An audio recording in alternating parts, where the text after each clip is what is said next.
Okay, my name's Dave Munger, and I'm a librarian with Sacramento Public Library. Welcome to this month's genealogy workshop, The Taxman Cometh, How Not to Be Frightened of Using Tax Records, with our speaker, Madeline Yanov. The program originally scheduled for today, Property Records Online with James M. Baker, has been rescheduled to December 13th. Today's session will be recorded and available on our YouTube channel indefinitely. I'll put the link to our YouTube channel in the chat. Again, for questions about future genealogy presentations or to receive a copy of the handout, please email contact@saclibrary.org. I'll also post a copy of the handout to the chat for download. Okay, now I'd like to introduce today's speaker, Madeline Yanov. Madeline Yanov, the owner of Time Travel Genealogy, has more than 30 years of genealogy experience, specializing in American research. Since most Americans are descendants of immigrants, she is very familiar with European genealogy, specifically Irish, British, the Slovak region, and Russian, with a little German on the side. She has also been instrumental in locating and helping reunite adoptees with their birth parents. In her other life, before becoming a full-time genealogist, Madeline was a paralegal whose expertise included the discovery for cases. This experience has helped her in her genealogy research and analyzing what to search for and how to find it. She has a degree in history and political science and uses those disciplines to tell the stories of her clients' ancestors. Madeline believes that genealogy is more than just names and dates. It's the stories behind our ancestors' lives that make them real to us. She was a weekly volunteer at the Oakland, California Regional Family History Center until May 2023. Since 2011, she has been an indexer with FamilySearch.org. In 2012, Madeline was elected to the board of directors of the Contra Costa County Genealogical Society and is currently the president emeritus of that society. She also represents the Contra Costa County Genealogical Society in the Sacramento Regional Genealogical Council and the East Bay, North Bay Genealogy Networking Group. In addition to being a member of various local genealogical societies, she is a member of the Association of Professional Genealogists. Her presentation today is The Taxman Cometh, How Not to Be Frightened of Using Tax Records. Thank you for being willing to fill in on relatively short notice, Madeline. I will pass the virtual mic to you now. Well, thank you, David. Hello, everyone. How are you today? As David said, my name is Madeline Yanov, and I'm going to be with you today to talk about how finding our ancestors in tax records are going to be able to give you an insight into their lives. And my slideshow just finished. Let's try that again. But anyway, my talks are a crash course in a subject. And all right, let's try that again. You're going to be able to find out a lot of information in a very short period. Okay. Okay. For some reason, it is not sharing, David. It did work when we tried to rehearse this. Yeah, it worked just fine before. Yeah. Oh, now I see it. Ah, I love technology. But anyway, don't worry about missing anything because I have included the key points in your handout. And speaking of the handout, I know my handouts are a little longer than usual with other speakers, but I have a lot of links, online links in this particular handout to records from all 50 states. So let's get started. The main topics that we're going to cover today are: why are tax records important? What are the benefits of using tax records for a genealogist? We're going to spend a lot of time on this because you're going to see examples of how you can find information about your ancestor in tax records. We're then going to go to the main types of tax records. And where do you find these records? I'm going to give you tips on finding and using tax records, and then we'll just sort of summarize the whole talk. So, taxes are a very often overlooked but crucial genealogy tool. People disregard them for several reasons. First, they are not immediately recognized as a genealogical source, not like censuses or vital records, birth, death, and marriage. Second, people overlook them because old tax records are very hard to decipher because there is no standardized form that varied from place to place and time period to time period. And let's be honest, taxes are not everyone's favorite subject, but they are important because they place a particular person in a certain location at a certain time. Tax records predate federal censuses and even some state censuses. Virginia, for example, started taxing people in 1623. That's 16 years after the founding of Jamestown. The first federal census isn't until 1790. That's 167 years that Virginia has on the federal census. And that's invaluable if you're looking for your ancestor before 1790.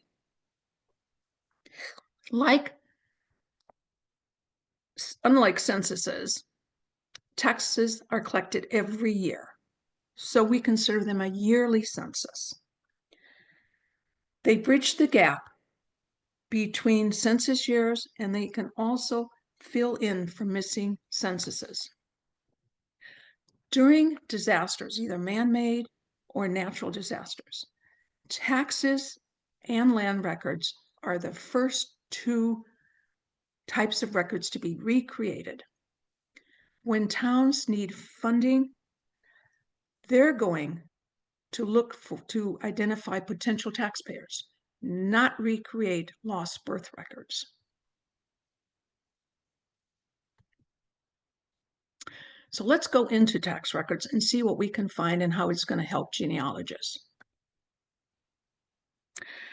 In the past, people paid taxes where they lived, much like today's property taxes on homes. Your ancestor might have owned farmland in another county, and that together with land records is going to paint a fuller picture of your ancestors' lives. The first time your ancestor pops up on a county tax list usually signifies their recent arrival in that area within the last year. By studying them year by year, we get an idea of how long your ancestors stayed in a particular area. If their name suddenly disappears or gets crossed out, well, that could mean they either passed away or moved away or maybe aged out. Simply, they got too old to pay taxes. If you suspect a move, then cast your net to neighboring counties. And we're going to delve into that a little later. Tax records are very beneficial to determine relationships between people. Understanding the laws and the customs of the area are going to give you hints about family ties based upon how the individuals are listed in relationship to one another. Tax records differentiate between people with the same name. By listing what people did for a living or where they lived, this is going to help make it easier to identify your ancestor. With tax records, we can make educated guesses on the approximate birth, death, and marriages of our ancestors. Some tax records even show occupations. They describe the location and the size of real estate, detailing how many acres your ancestor had and any improvements that might impact the value. By comparing your ancestors' taxes to other people in the community, you can determine their status in the community or their wealth. Before the 1790 census, taxes were mainly the primary source for understanding our ancestors' lives. They also act as a substitute for missing censuses. Because they're one of the first to be recreated after a disaster, they become an alternative census. So they are a census for the missing 1790, 1800, 1810. These were all destroyed during the War of 1812 when the British burned Washington. Some of the 1820 census, and of course the 1890 federal census. This fills in the gaps. While tax records are not going to give you all the information that you're going to find on a census, they do confirm a presence in a specific location at a specific time. So let's go a little deeper into the advantages of using tax records. When you are following an ancestor over multiple years and you encounter a new male with the same surname nearby, either listed on the same line or directly below the original ancestor, it indicates a son who has reached taxable age. Now, historically, taxable age was 16, and they were noted as tithes in their father's household, and sometimes they're named. By the time they reach 21, they are listed separately under their own name. Now, family ties can be listed multiple ways. In the image on the left, we have John Kirby and Jesse Kirby. It's the red arrow. Jesse is John's son. We know that because the laws at that time indicated that a son would be listed on the same line as the head of household. Now, on the image on the right, you have Robert and George Lumpkin identified as the sons of George Lumpkin. So you can see several different ways that sons are identified on tax lists. When explicit identification is missing, you can infer relationship by proximity to the ancestor. If individuals with the same surname are listed either above, below, or nearby, it suggests a relationship. It suggests adjacent properties and family relations. Now, we see this on the left again with all of these Kirbys. We have Francis Kirby, David Kirby, and John Kirby Jr. They are all sons of John Kirby, as is Jesse. Now, further research is either going to prove or disprove this assumption. But if someone's name appears far away from your ancestor, let's say 10 pages away, it is assumed that they are unrelated because family members resided close to one another. Tax records also can help you differentiate between two people. Imagine a tax collector trying to assess taxes for two John Browns. They had to identify which John Brown paid what tax. So they would differentiate them on tax lists by noting physical attributes. They'd call one tall John Brown, or they might list their occupation, John Brown the blacksmith, or their location where they lived, John Brown on Kings Mountain. The example on this slide is for Ashe County, North Carolina in 1815. We have two John Millers, and they're both in the same county and they're both in the same district. One of them owns land near Staggs Creek. Now, if your family stories talk about your ancestor residing near a creek, that particular individual is most likely going to be the one referred to, the one you're going to want to look at. Now, here's another example of differentiating between two people. We have two dates in Russell County, North Carolina. One has a farm on Moccasin Creek, and the other one lives in the Castlewood area. Just like the other example we saw, if your ancestor, if there's anything in your family history that says they live near a creek, then you're going to want to look towards that person. Detailed descriptions like these are necessary for pinpointing where our ancestors lived, especially when there are no land records, because this gives you a physical description of the property. Tax records are very, very good for determining approximate birth years of ancestors, especially when there are no birth certificates or baptismal records or even Bible entries. These can help determine when an ancestor was born. I'll give you an approximate year.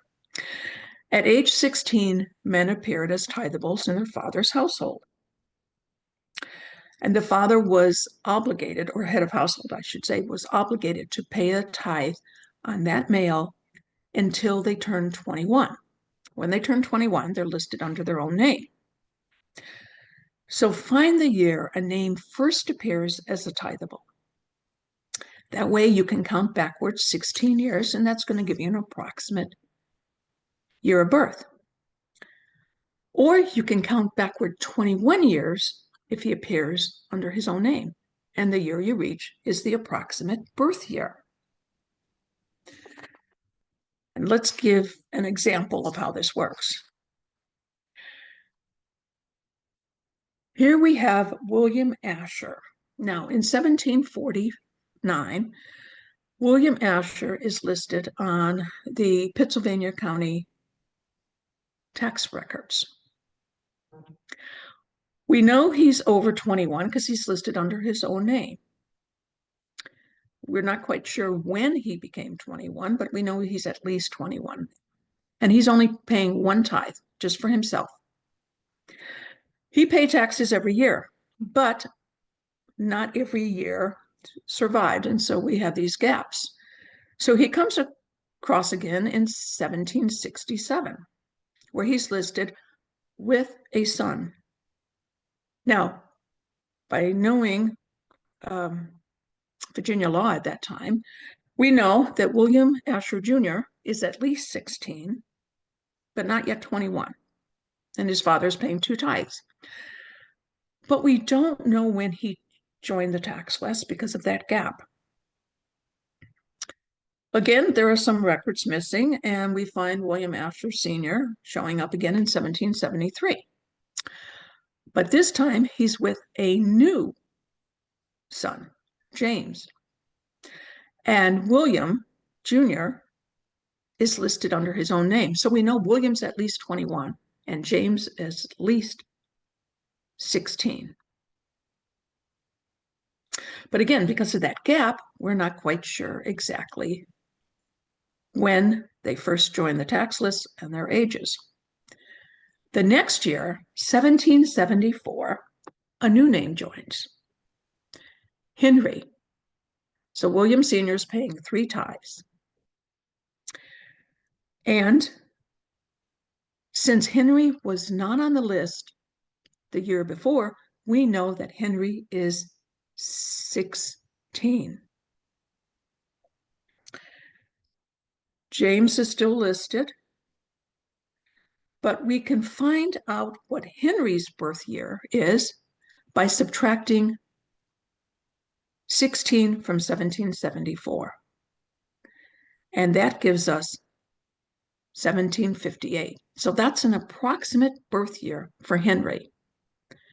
Now, at this point, we still don't know James's birth year, and we still don't have one for William Jr. yet. 1775, the next year, we have William paying 2 tithes for him and Henry. We have William Jr. on his own, but look, there's a new name listed, James, which tells me that James is now 21 because the year before he was under his father's household. So now we know that if we subtract 21 from 1775, we get 1754, which is James' approximate birth year. We don't know William Jr.'s age from the tax records because of those gaps. We have to find his birth record or birth year from other records. And again, we have another gap, and by 1782, we find William Sr. alone just paying 1 tithe for himself. So you can see how by examining tax records year by year, you can find the approximate birth year for your ancestors. You can also determine approximate marriage years. Now, in certain circumstances, unmarried men over 21 were grouped as single men or free men on a list separate from the head of households. By monitoring this list year by year, you can pinpoint when a man moves over from the single man list to head of household. That's going to suggest that he likely married within that past year. And this slide shows a separate listing for single men in Berks County, Pennsylvania in 1760. Now, men stopped appearing on annual land or personal property tax lists for one of 3 reasons. They either aged out, they moved, or they passed away. Check the tax lists to see if there's any provisions for aging out. Basically, if you got old enough, you didn't have to pay taxes anymore.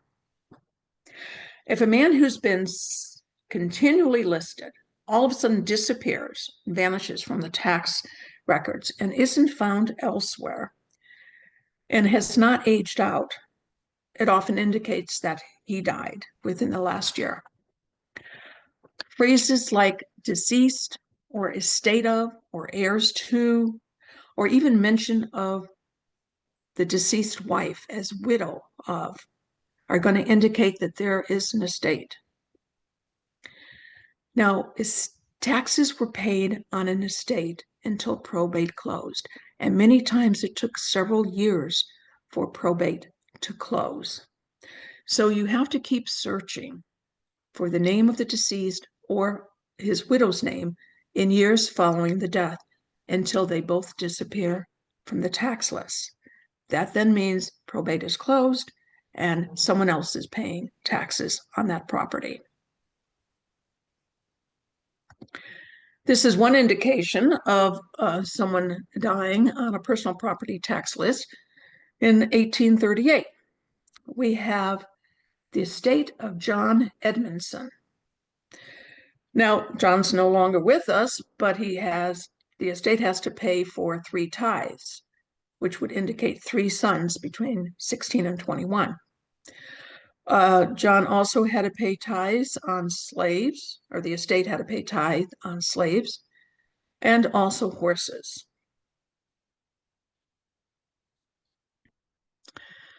Also, you see in one particular line, a little further up from the estate, Polly Cox, who was a widow. Now, they don't indicate who she was the widow of. It's not James because he's still listed separately, but she had to pay taxes on some horses that she owned. So this is going to give you an idea of how things are identified in some tax lists. Tax records are very good for determining real property and the descriptions because you're going to find the name of the landowner. You're going to have a description of the number of acres, the location and what type of property it is, what improvements were made on the land, and sometimes items produced from the land, like hay or fruit, or if you had a lot of apple trees and you made apple cider from those apple trees, that would get taxed.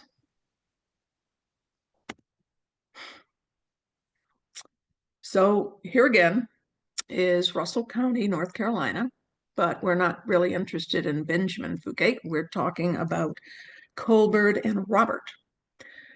And the description of their property is going to be important, especially if there are no land records. We find that they have a farm on the Copper Creek. They had 147 and a half acres.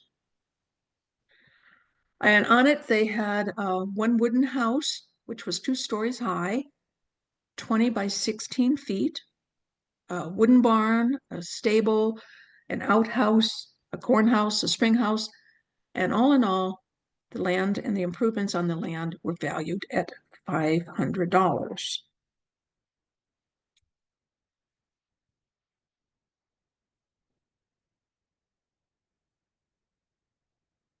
This is actually a tax record, an original tax record for Jonathan Bancroft in 1814.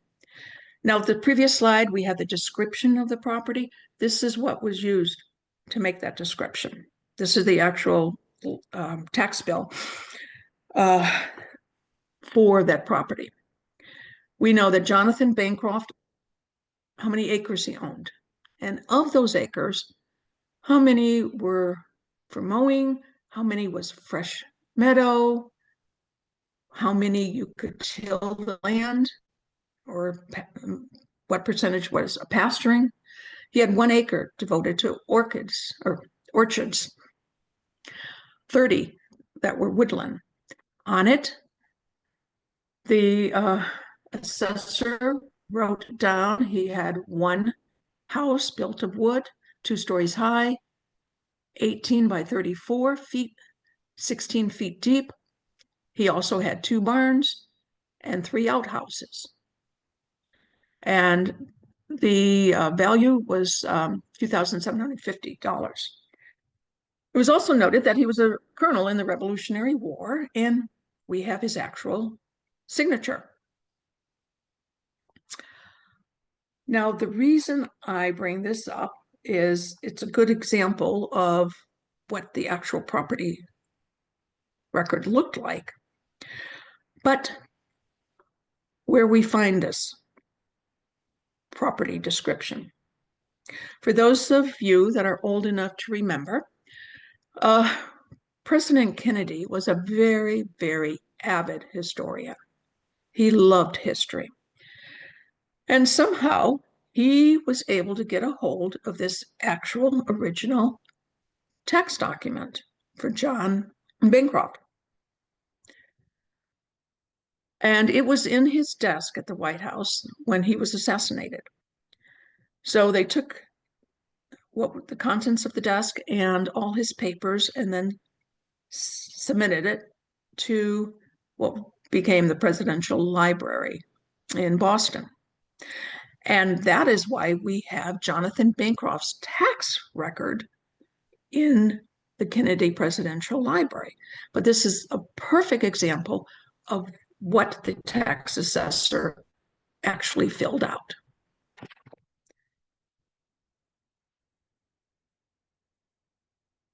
Now, tax records often give details about an ancestor's occupation, which is going to aid you in distinguishing between individuals with the same name. Also, taxes were exempt from certain professions and occupations. Exempt occupations would be ministers, schoolmasters, active duty soldiers, lawmakers exempted themselves from paying taxes, justices of the peace, and my personal favorite, tax assessors. So the tax assessor did not have to pay taxes. Now, certain occupations, like tavern keepers, had to pay for alcohol licenses, which actually constituted a form of taxation. In this example, we find occupations of people, and we see Abraham Lincoln's federal income tax assessment for 1864 in Washington, D.C. It lists his occupation, president, his residence, the White House, and what he was taxed on, which was his income. And on the far left, you see they added a notation that indicates when he was assassinated and the tax owed up to that date. Now, one thing I found really interesting when I found this particular record was where the White House was located. It was situated near numerous retail liquor dealers. And you can tell that from the occupations of all of the people that were nearby. So, I mean, I could see that in the middle of the Civil War, but there's an awful lot of liquor dealers near the White House. Taxes are a great substitute for missing censuses. As I mentioned before, parts of the 1790, 1800, 1810, parts of the 1820, and the 1890 censuses are missing. There are no 1790 schedules for Delaware, Georgia, Kentucky, New Jersey, Tennessee, or Virginia. In fact, Virginia's 1790 census is recreated from tax lists, as was part of the Georgia census. Now here's a tax list that became a substitute for missing census. It's Taylor County, Kentucky, 1890. And in it, they have the name of the individuals, how many acres they owned, who the nearest neighbor was, land value, how many men were over 21, and how many children, ages 6 to 20, which is barely, basically school age, were in each household. And then that tax list also had comments. For people that were non-white, they would be listed. If you had certain household items that were taxable, they were listed. And the value of each. This doesn't tell me everything that was in the 1890 census, but it does place people in a certain location, and it does give a little bit of information about if there were children in the family, and that would be helpful in determining who was born and living at that time.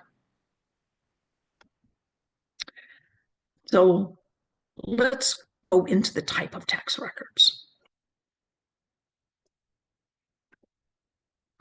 Throughout history, our country has seen a variety of taxes, you know, from the wig tax to the carriage tax to the piano tax. Two familiar ones like taxes on gold and silver and artwork.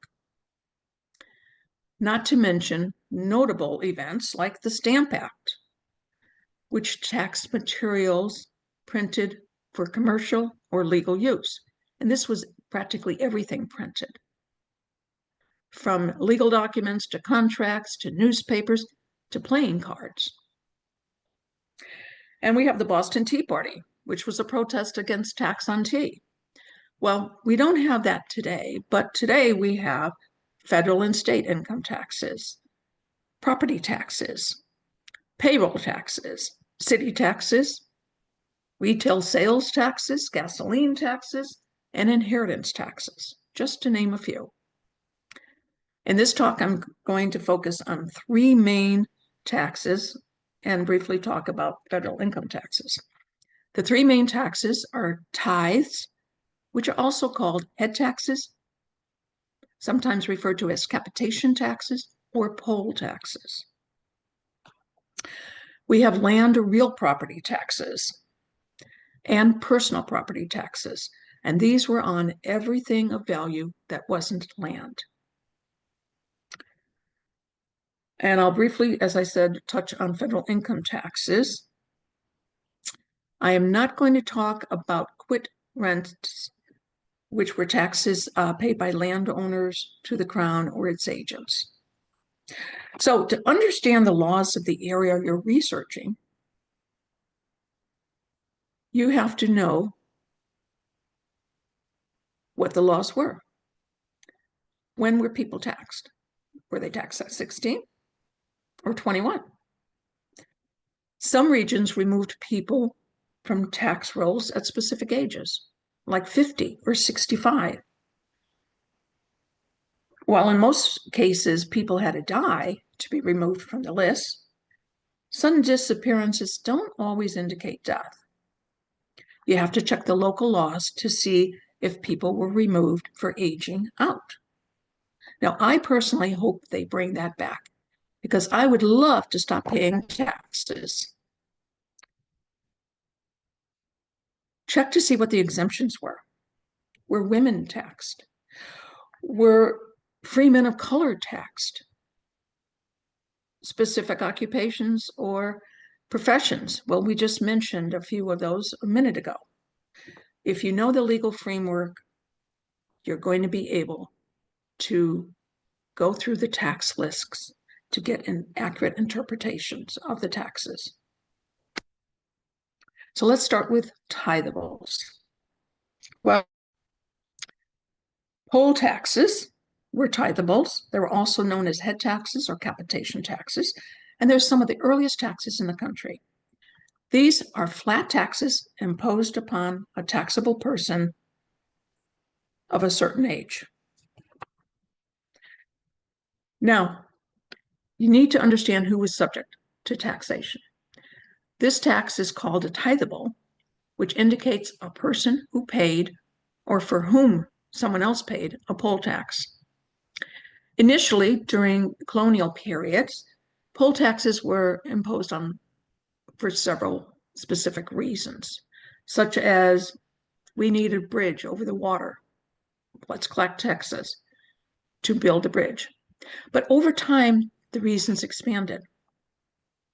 Poll taxes were also the first ones introduced in a new territory because they did not have to assess land value. They just counted the heads and collected the taxes. However, it's worth noting that in later years, particularly in the South, poll taxes were used to suppress the voting rights of African Americans and poor whites, but that's not going to be discussed here today. Now, one of the earliest laws that the Virginia General Assembly passed in 1623 was a tax of 10 pounds of tobacco on every male head over 16 years of age. Now, originally this applied to freemen, but as the population expanded, slaves and indentured servants were included. Tithable lists were even posted on local church doors to encourage informers. If you knew that your neighbor had 3 people that were eligible to be taxed, and they're only listing 2, and you know they're hiding one, you would inform them. Now, severe penalties on those who concealed the taxable individual. Not only did they have to pay a penalty to the authorities, but they also had to pay a fine, and that fine was 10 pounds of tobacco to the informant. So that sort of encouraged people to snitch on their neighbors if they didn't think that they were paying the proper tax. Now, it's important to note that the list does not include people under 16 or even an adult white woman unless she was the head of a household. So, as we learned before, once a free white male, I should say, appears in a household, he's at least 16 years, and when he appears under his own name, he's at least 21. And the example on the left is our friend John Kirby and his son Jesse. And the example on the right is Alexandria, Virginia. And this sort of gives you an idea of the types of formats you're going to find taxes in. The Alexandria format, or Alexandria, Virginia, will show the name of the person paying the tithe, how many white males under 16 are listed, how many male slaves, how many female slaves, and how many free colored males.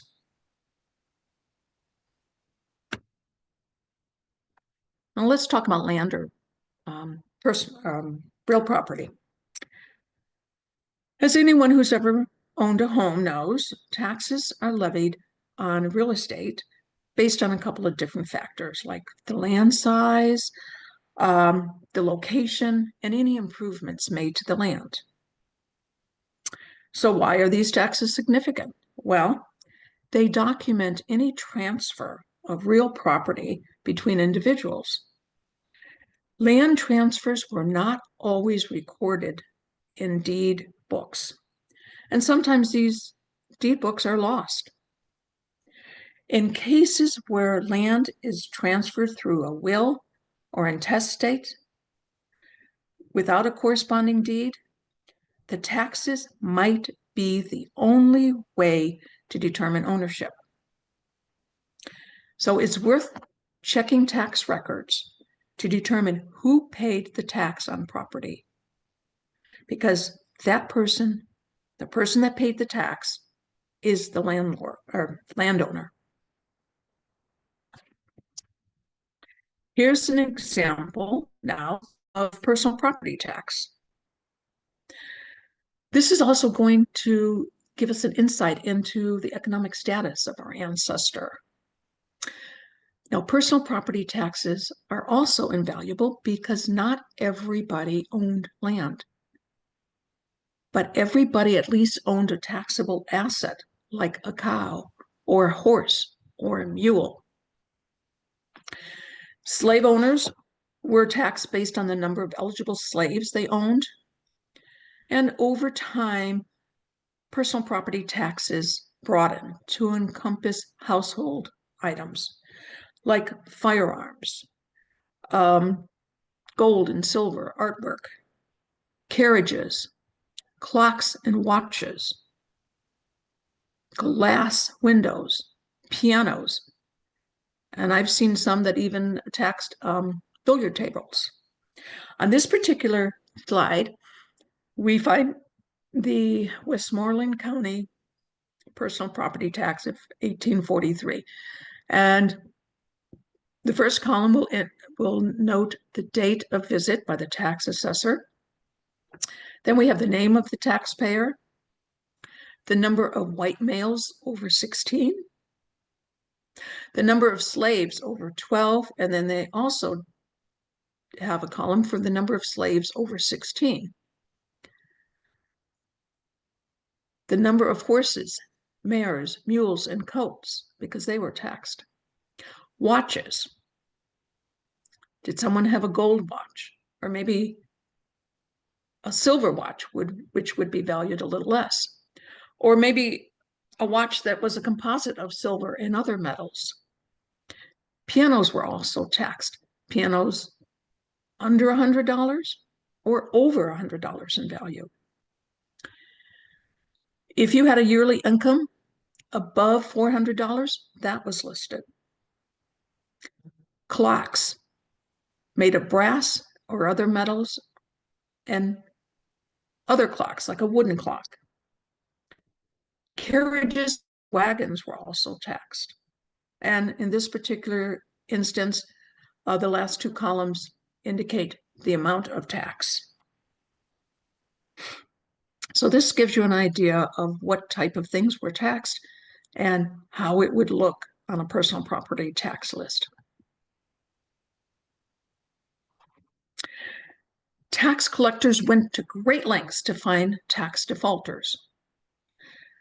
Many would record notes that would state the destinations of those that skipped the county. When a person drops off the tax rolls and you believe they did not die or age out, check neighboring counties and states, because delinquent tax records can point to a migration trail. Here's an example from 1889 for Saline County, Arkansas. All the people listed here are delinquent taxpayers, but we see with two of them, the tax assessor had noted where they went. So we know that Andrew McLean went to Pratt County. And we know that J.B. Taliaferro went to Grant County. Well, this is going to be invaluable because this is going to let you know where your ancestor went. Maybe you can't find him anymore in Saline County. And also when they left the county. They were gone by the time the tax list for 1889 was made. So you can sometimes find migration trails with delinquent tax lists. This one is one of my favorites. It's a listing of taxpayers for Indiana County, Pennsylvania in 1812. In it, I can find real property that my ancestor would own, their marital status, their occupation, their business, and their parentage. So we can find how many acres the people owned, who had businesses and what they were. Some are identified as single men. We find Charles Boyles as a blacksmith, and we can find parentage, which will give us an idea to look for other clues. So you're normally not going to find tax records or listings that are as complete as this, but when you do, it's really fun to look at. Now, originally tariffs financed the running of the federal government, but this is when the government was small and provided fewer services. However, that only lasted to 1798, when the United States was preparing to go to war with France. And the direct tax of 1798, also known as the window tax or the glass tax, because they counted the number of window panes in someone's house, was enacted by Congress. In it, home and property over $100 of value were taxed. And the tax was based on the $2 million the government thought it needed to go to war. And that would be divided by the 16 states that were in the Union at the time, and then the number of counties that was in all the states. Most existing 1798 direct tax records are in the state archives, the National Archives, and on the Family Search Library. There are no surviving records for Delaware, Kentucky, South Carolina, and Vermont. So that was the first federal tax that we had. That worked so well, they did it again for the War of 1812. The direct taxes of 1814 to 16 helped finance the War of 1812. And the Revenue Act of 1861 and 62 helped finance the Civil War.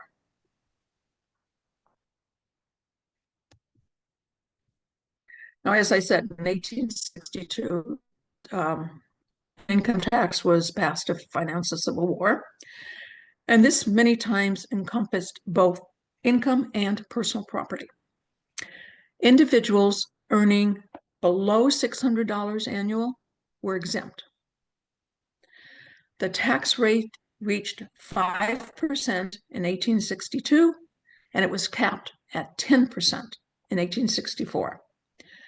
And business owners were also subject to taxation. So it wasn't just income, it was also businesses. On the top image, we see P.T. Barnum, the impresario. He's taxed on his occupation and his business property, which was a theater he owned. He's listed as providing public exhibitions, and a lot of those exhibitions were held in his theater in New York City. Also relating to federal income tax of 1864, we have a separate tax record, which lists people that were delinquent and they had to pay a penalty for not submitting their taxes on time. And in this case, we find Samuel Clemens, also known as Mark Twain, having to pay a penalty because he did not submit his taxes on time. And this all is in the National Archives. So now you know what things you can find in tax records to help you do your genealogy research and what types of records there are.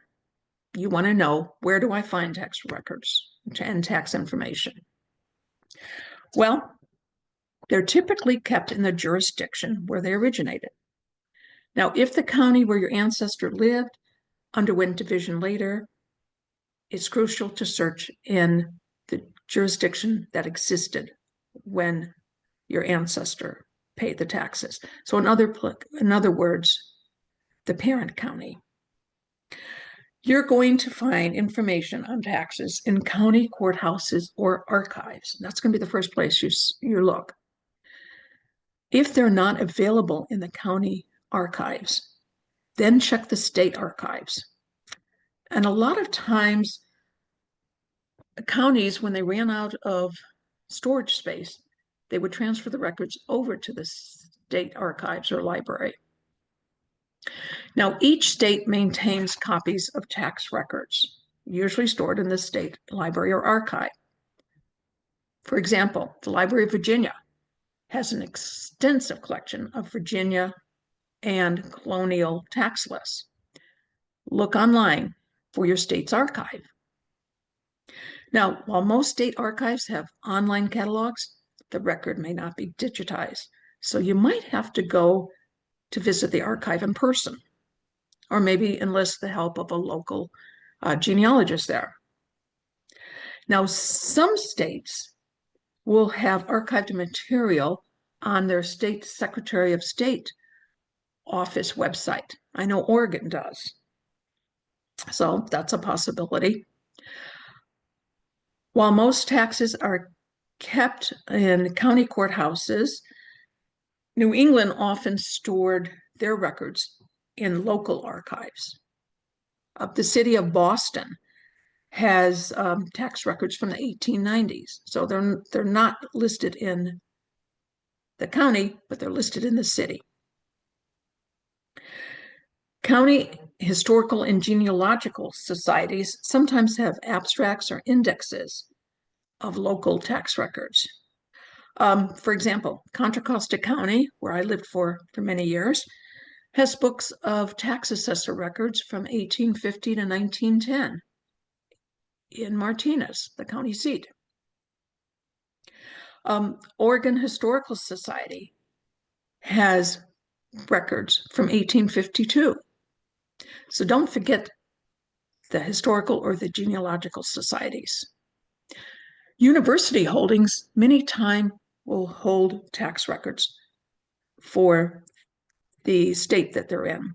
The University of Wisconsin at Green Bay has tax records for Wisconsin from 1850 onward. And the National Archives is going to have the special assessments, which were taxes, the 1798 direct tax, which we talked about, and also tariffs. And these are going to be among the collections that the National Archives has.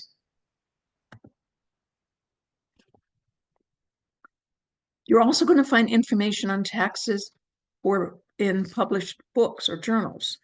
A lot of times, state or county historical or genealogical societies are going to publish indexes or abstracted tax lists for that area.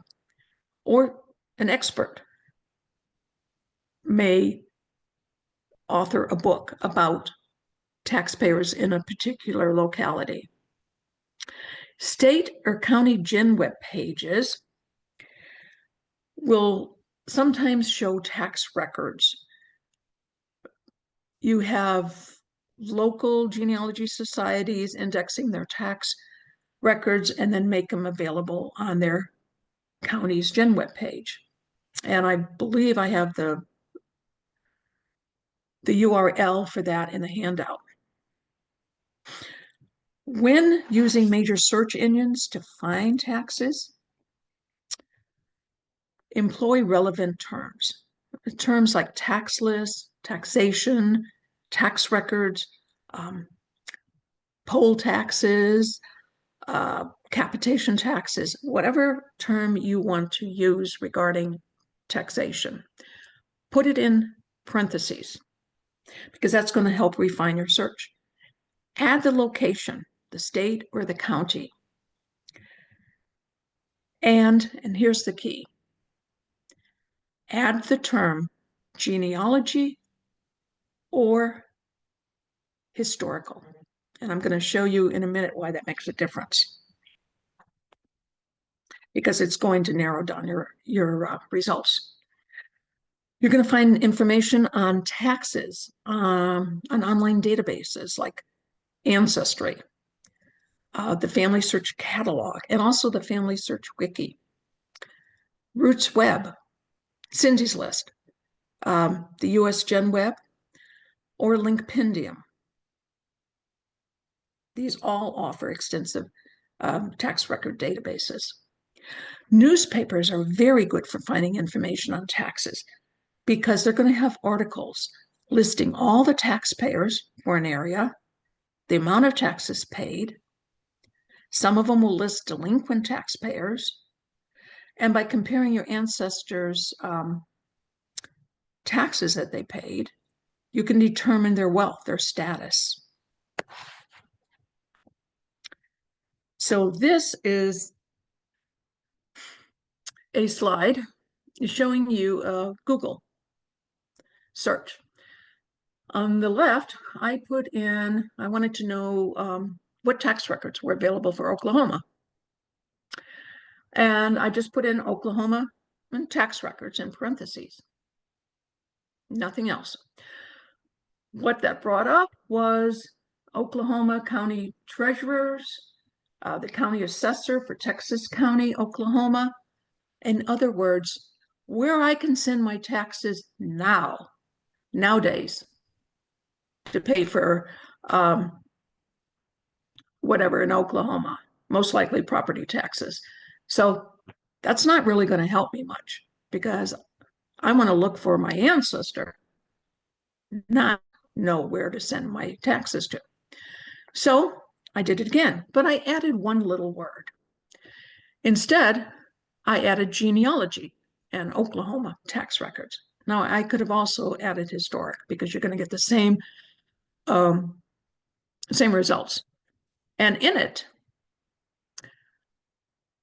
popped up a site from Family Search, Oklahoma taxation. Well, Family Search, I know, has to do with genealogy, so this may be going towards the goal I want. Also, Oklahoma online genealogy records. Okay, that's even better. The Ancestor Hunt, Oklahoma online tax records, and Oklahoma genealogy. So you can see if you use the word genealogy or historic, you're going to get the records you're looking for your ancestor. If you don't, you're going to get modern day records. Now, here is an example of something that's on the Family Search catalog. I can find assessment rolls for Sacramento County from 1850 to 1900.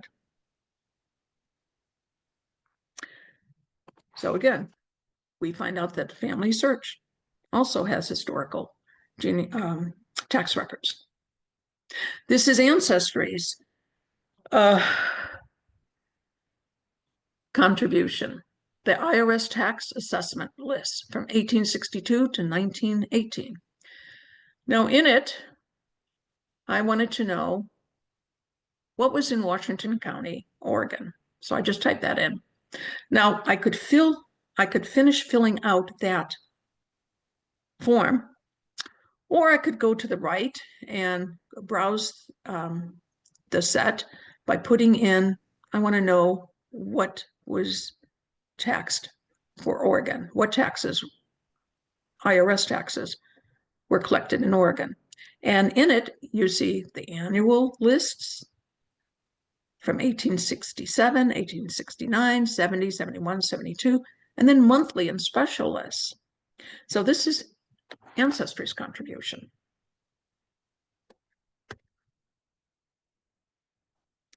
Remember I told you there were articles in newspapers? This is from 1901, from Brunswick, Georgia. In it, the city of Brunswick, the treasurer had posted all the people that had paid taxes and the amount of taxes they paid. Now, the treasurer for the month of July collected money for licenses and also taxes. And as you can see, the majority of the money he collected was taxes, which makes me think that was probably the month that they were due. But see how much each person paid, and also you can compare them to the others in the city to see who actually was a little wealthier than everybody. We have a T.J. Hardaway. He's on the right. And Mr. Hardaway only paid 70 cents in taxes. So you can sort of surmise that Mr. Hardaway probably wasn't very wealthy. But you have other people that paid a lot more. Mrs. Ann Ward, no, I take that back. A. Bouchard paid $201.43. Well, that's going to tell me that he has a lot more money than the guy that paid 70 cents. So you can get an idea of your ancestors' wealth and subsequently after that, their status. So let me give you some tips for using tax records. These are things to keep in mind as you're researching them. You need to follow the chronological approach. Follow available records year by year, because it's only by following it year by year that you get an idea of your ancestors' circumstances over time. Not every tax record is going to be available every year for every state. We noticed that with William Asher. But even if they are available, sometimes they're not accessible to the public. So you might have to check multiple sources to get that information. Verify the state or county formation dates. as I mentioned, if the county later on splits, you need to go to the parent county or the original county. Familiarize yourself with tax laws because they're going to be relevant over time, and you want them to be relevant to the period that you're looking for. And they're going to vary from colony to colony and state to state. So it's important to understand them. You can find information on tax laws in state legislative codes, the state code of laws, and the state code digest. These are going to be commonly available at law libraries, also state archives, and sometimes you can find them on online searches. But these are going to be what will tell you who was exempt, what the law was at that time, and what the penalties were for not paying your taxes. Newspapers, as I just showed you, newspapers can be invaluable because they will list the taxpayers and how much they paid. Sometimes they list delinquent taxpayers. So don't forget newspapers. Check the beginning of records of the tax list to see who is listed and any exemptions. And this is true whether you're examining a book in physical format or digitally. Become familiar with the notations and any abbreviations. Knowing this can save you time and effort and prevent confusion. Watch for spelling variations of surnames because our ancestors may have spelled it differently than what we think they were. Spelling was very fluid, and it wasn't until about the 1920s, 1930s that things became more standardized. So if you're following someone in the 1700s or 1800s, there's a good chance their surname was spelled phonetically. And so you have to look for spelling variations. Be careful when only using indexes. Things can get lost or misinterpreted during transcriptions or abstractions. So whenever possible, use original documents. We already talked about knowing the customs of the time and the location. And if you have trouble, reach out for help.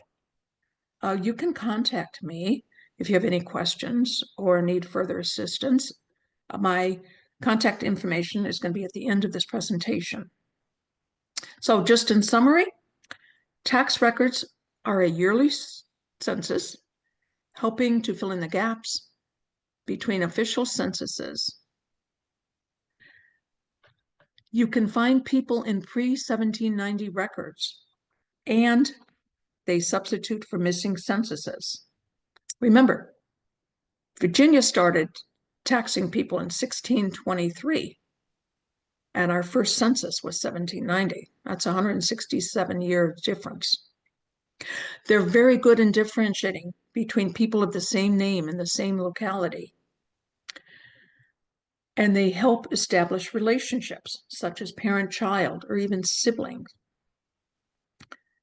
Historically, you can use them to approximate birth, marriage, and death dates. The main types are tithes or poll, land or real estate, and personal property. And remember, if you didn't own land, you would still be taxed because you may have had personal property, like a horse or a mule. And also federal taxes, federal income taxes.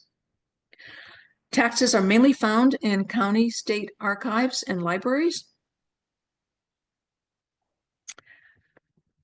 And if you understand the laws, the customs, and the history of your place and time, you're going to be able to determine whether or not an ancestor appeared on tax lists. So we are all familiar with this particular quote. In this world, nothing is certain but death and taxes. Now, some people attribute that to Ben Franklin, others to Mark Twain, but the sentiment is universal. Nobody can evade death or the taxman. But interestingly enough, it appears that this person favors the Grim Reaper over the taxman. If you have any questions about this particular presentation, or if you find that a link in the handout doesn't work, let me know. I reviewed all those links last week, and so they should be working. But if you find one that's broken, please let me know. The best way to get a hold of me is my email, myanoff4@gmail.com. And with that, I'm happy to answer any questions. Great. Well, thank you for that great presentation. I'm going to go ahead and allow people to unmute themselves so they can ask questions. We don't have any questions waiting in chat,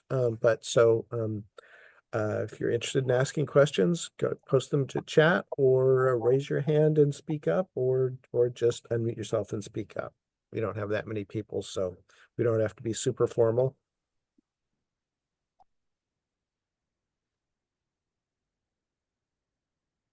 Oh, you're all experts. That's great.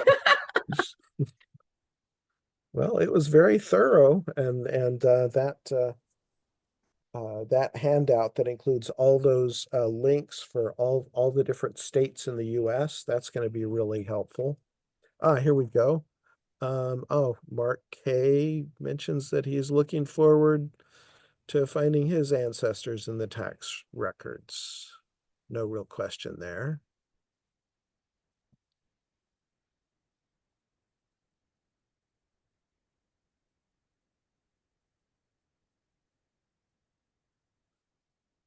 Okay, I'm going to go ahead and here we go. Hello? Hello? Oh, I think that may have just been my voice coming back through the computer. Well, while we're pausing for people to think for a moment, I would like to get in my shameless plug for next month's presentation. June 28th, we're going to have Practical Approaches to African American Genealogy with Michael Willis. Should be a very good presentation.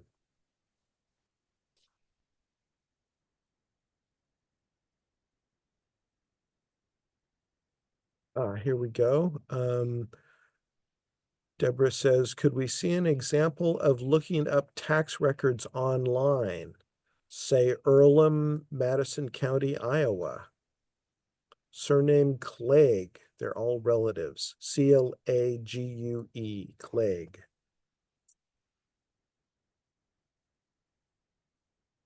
Did you say Iowa or Ohio?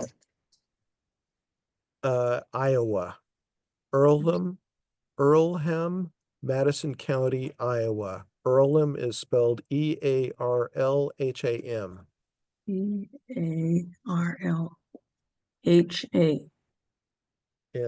Yeah. Madison County, Iowa. Well, I can't guarantee you anything, but well, let's try. Um, uh,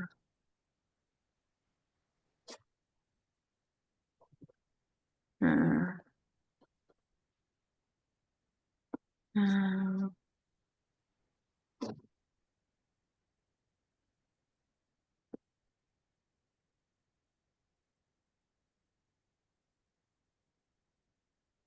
I'm not sure this is going to work. My computer sometimes has problems doing this.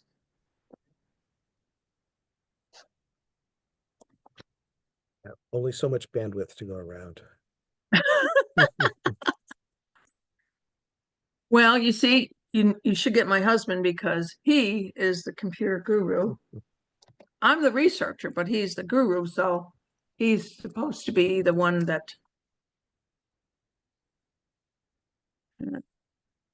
No, that's that's not working. Um, could you, the person that asked that question, could you send me an email and I can give you information on that?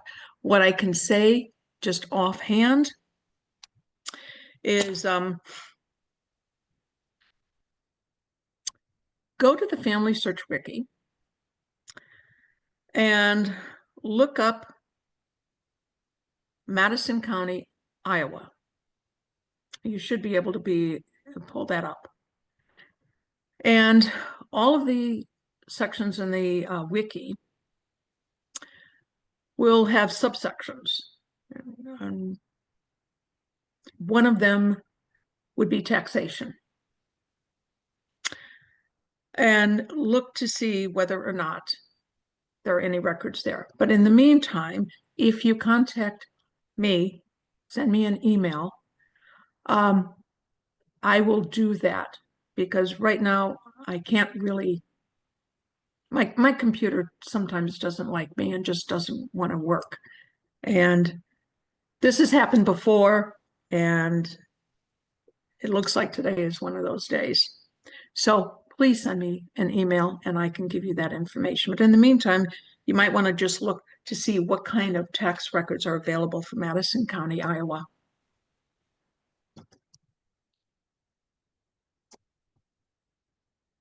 All right. Well, Glenda says, thank you for your information about a subject that is more technical than I had expected. Oh, I'm sorry. I try not to make things very technical because, like I said, my husband's the technology oriented half of the couple, and I'm the research, the old school type. And I try not to make things technical. So I do apologize if it was. I know that sometimes these talks, especially with all the information in the handouts, can seem a little overwhelming. But if you get a chance to have a couple of days pass and you think about it, then you can find that it can be easily broken down and understood. And you can always watch it a second time on our YouTube channel. That is one of the wonderful things about the Sacramento Public Library is that you can watch it anytime you want. And thank you for allowing us to leave those up indefinitely. We really appreciate that. Let's see, what was your, we're being asked to repeat your email address again. Oh, certainly. It's all lowercase. It's M-Y-A, N as in Nancy, O-V as in Victory, my last name, Yanoff, the number 4 at gmail.com.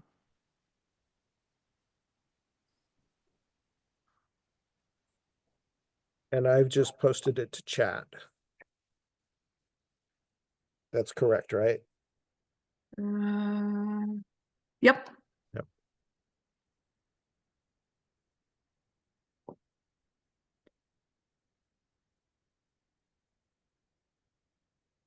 Okay, any more questions?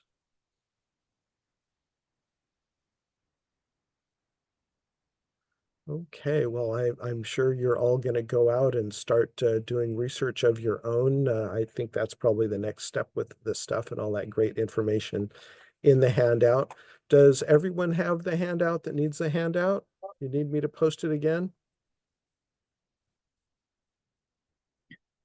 Let me post it one more time just to be safe.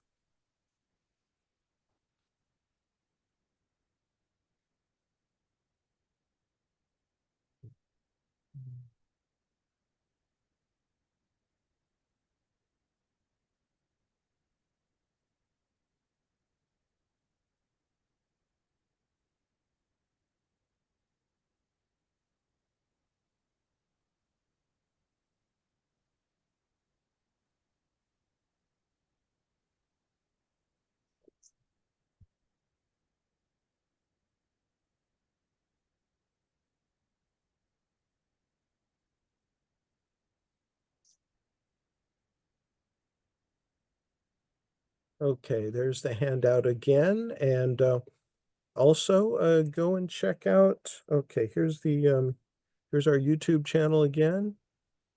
And also check out Madeline's previous talks. Okay, well, I guess we don't have any more questions for you today. Thank you very much for filling in for us, Madeline. All your presentations are always meaty and full of great information and great handouts. Thank you very Oh, much. thank you very much. I hope everyone has a good day. And thanks to all of you for attending. All right, signing out.